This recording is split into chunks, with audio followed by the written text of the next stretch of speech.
There may be plenty of times you want to throttle your computer, but as it turns out, someone else might be doing it for you. Throttling is the practice of slowing down internet traffic. At least one major Canadian service provider does it, potentially making your computer crawl at a snail's pace. Havard Gould now on why it's happening and who might be getting hurt. This small community in southwestern Ontario is rapidly becoming the centre of a fight over the future of the internet in Canada. Exactly, yeah. This is the home of a tiny company, an internet service provider, led appropriately enough by a man named Rocky. We're screaming at the top of our lungs saying there's a problem here. The problem starts with a heavyweight in the Canadian telecommunications business, Bell. Dozens of small internet service providers buy bandwidth in bulk from Bell. Lanes on the internet highway, basically.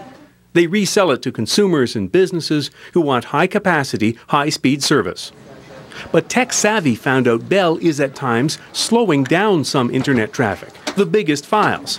It's called traffic shaping or throttling, and Tech Savvy says the practice is hurting its business. We're mad. I mean, at the end of the day, we can't deliver on our promises. Tech Savvy's customers are now finding that some functions, such as downloading movies, can be impossibly slow. It's damaging anything that goes over the internet that's peer-to-peer. Bell says it has no choice. It has to manage its networks and growing congestion, much of it coming from a small number of people using vast amounts of bandwidth.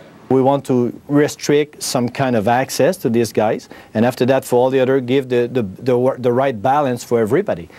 Michael Geist is an advocate for what's called net neutrality, the notion that all internet traffic should flow freely. Geist says traffic shaping by big telecom companies raises the possibility of conflicts of interest.